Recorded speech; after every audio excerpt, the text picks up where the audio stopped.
Hi, everyone. Welcome to Everyday Real English from Real Life podcast.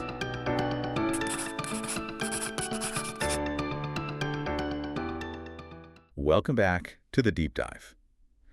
Today we're diving into something, well, really practical and actually kind of nice, connecting with your neighbors. Specifically, inviting them over for a cup of tea or coffee right there in your own home. Yeah, that moment of invitation. Exactly. Yeah. And, for a lot of us, maybe especially if English isn't your first language, taking that first step, opening your home and inviting someone, it can feel like a really big deal. Oh, absolutely. A bit nerve-wracking sometimes. Yeah, a little intimidating. But looking through the material, the idea that comes across is that inviting isn't just like asking a question. Oh, it's more than that. It's really opening a door, isn't it? A door to potentially new friendships, building that social life we all kind of want. It's about connection. Absolutely. And this is actually the second part of our little series on neighbor small talk. That's right. So our mission today is really to pull out the key language, the useful phrases, and maybe some of those subtle cultural things from the sources. The goal is to give you the tools so you feel, more comfortable, more confident actually making that invitation. Okay, I'm ready. So before we jump into like a whole conversation, what are some of the absolute essential phrases, the ones you really need for inviting or hosting? Right. Well, the sources give us some really good ones covering both sides, inviting, and then, what happens when you're actually hosting or visiting someone else. And they really stress how important it is to pick the right words based on how well you know the person. You wouldn't talk to a brand new neighbor the same way you talk to someone you see every day. I guess that's... So some key ones you'll probably want to have ready are things like, would you like to come over for a cup of tea? That's a classic. Okay. Or checking availability first. I was wondering if you're free this weekend. Oh, that's a good one. Less direct. Exactly. Then if you're the guest, asking, can I bring anything? Courteous. And as the host, offering choices. Would you prefer tea or coffee? Nice. Welcoming someone in, make yourself at home. Love that one. And finally, when leaving as a guest, thanks for having me. Those all feel really natural, like things you'd actually say. Yeah. So how do they connect to those broader patterns of inviting or offering that the sources mention? Great question. So phrases starting with, would you like to? Like, would you like to come over? Or would you prefer? These use a structure that's, very polite. Okay. It clearly asks about what the other person wants without sounding pushy. Right. And then, I was wondering if you're free. That uses a slightly more indirect approach. I was wondering if it's super common for making a polite request or suggestion. Yeah, it feels softer somehow. Less pressure. Exactly, less pressure. And speaking of pressure, let's talk about polite versus casual. The sources definitely touch on this. Right, like you probably wouldn't just walk up to a neighbor you barely know and say, hey, want to come over? Exactly, want to come over. Which, short for want to come over, is really informal, super casual. Okay. That's for friends you know well, someone you're really relaxed with. But would you like to come over? That's much more neutral. Polite. It works for pretty much anyone, especially a new neighbor. Because it gives them an easy way out if they need it. Precisely. They can easily say, oh, that's so kind, but I have plans, without feeling awkward. So neutral is usually the safe bet when you're starting out with a neighbor. Okay, start neutral, maybe get more casual later if you become friends. Yeah. This is where it gets really useful for me putting it all together. Can we walk through what inviting a neighbor might actually, sound like step by step? Let's do it. Imagine a typical situation. You're both outside, maybe grabbing the mail, or you're in your yard and they walk by. Okay. You catch their eye, smile, maybe chat for a second about the weather or something simple. Right, the usual small talk. Yeah. Then the invitation moment. Oh. You probably wouldn't just jump straight to the invitation. A more natural way is to check if they're busy first. Okay. You could say something like, hey, how's it going? And then, are you free this weekend? Or maybe doing anything special this weekend? So check their schedule first. Yeah. It feels less intrusive. Exactly. Respect their time. If they say, yeah, I think so, or not really, why? Then you make the invitation. Good. You can use that polite, slightly indirect phrase. Oh, great. Well, I was wondering if you'd like to drop by for coffee sometime this weekend. I was wondering and drop by sounds really casual and easy. Yeah, drop by means like a short, informal visit, no big commitment. Or, if you prefer, you could be a bit more direct, but still polite. Would you like to come over for a cup of tea? Simple. Clear. Uses that would you like to structure. Perfect. And the material also gives us that slightly more casual option, maybe after you've chatted a few times. Okay. Hey, if you're free this weekend, would you like to drop by for coffee? Still polite with would you like to, but starting with hey and if you're free makes it feel a bit more relaxed. Cool. So you have options depending on the vibe. Definitely. Okay. Success. They said yes. Yeah. Now what? Let's jump to the hosting moment. They knock on your door. How do you welcome them? Okay. You open the door, smile, of course, and say something like, hi, come on in. Nice and welcoming. And then almost immediately use that classic phrase to make them feel comfortable. Make yourself at home. Make yourself at home. It does so much, doesn't it? Just tells them to relax. Totally. It sets a relaxed tone. Once they're inside, maybe they've taken off their coat, sat down, you offer them something. Right. The tea or coffee. Exactly. Offer choices. Would you like some tea or coffee? Or maybe, would you prefer tea or coffee?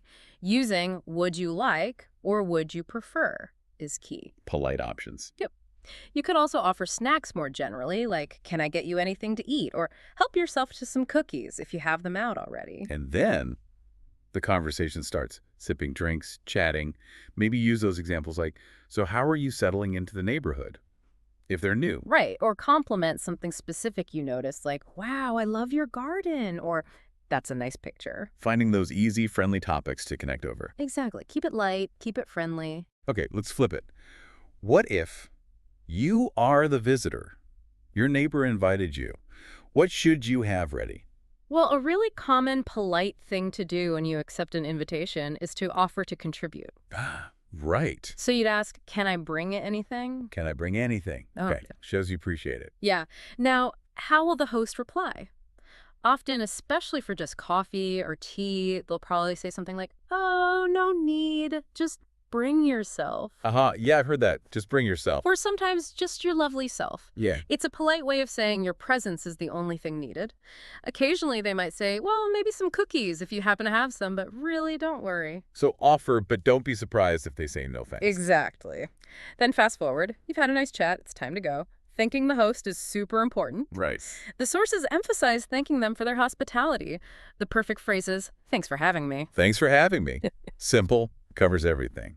It really does. Thanks for the invite. Thanks for the drinks. Thanks for opening your home. Yeah. You could also add, like, thanks again. This was really nice. Or, I had a lovely time. Just reinforcing that you enjoyed it. Exactly. Ending on that positive, thankful note really helps maintain the good feeling and, keeps the door open for next time. That step-by-step makes it so much clearer. Okay, let's dig into the why a bit. Why these specific phrases?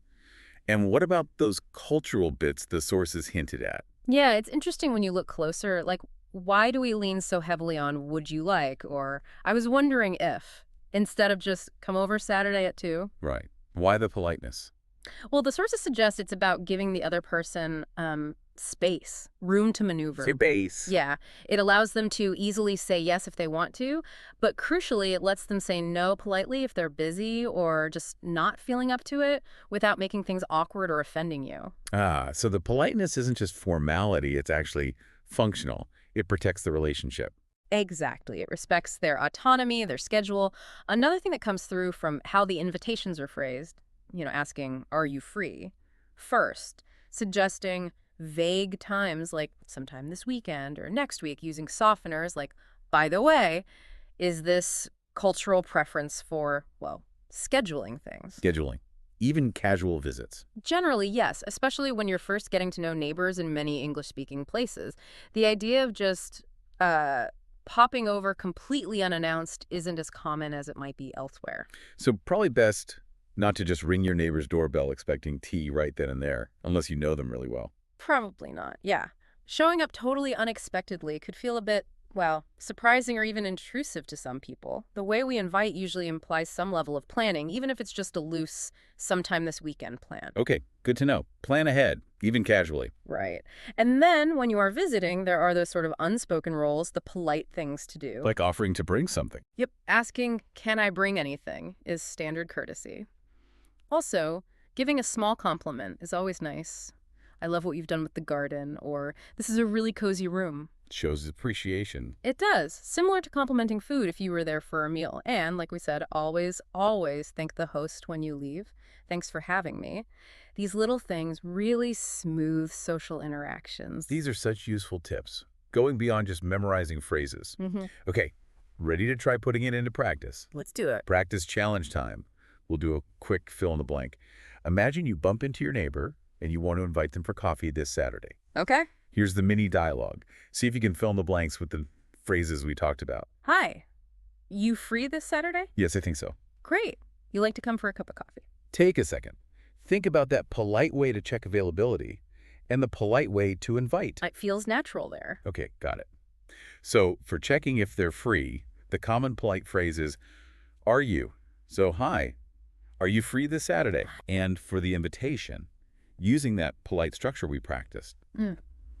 Would you like to come over for a cup of coffee? Perfect. Hi.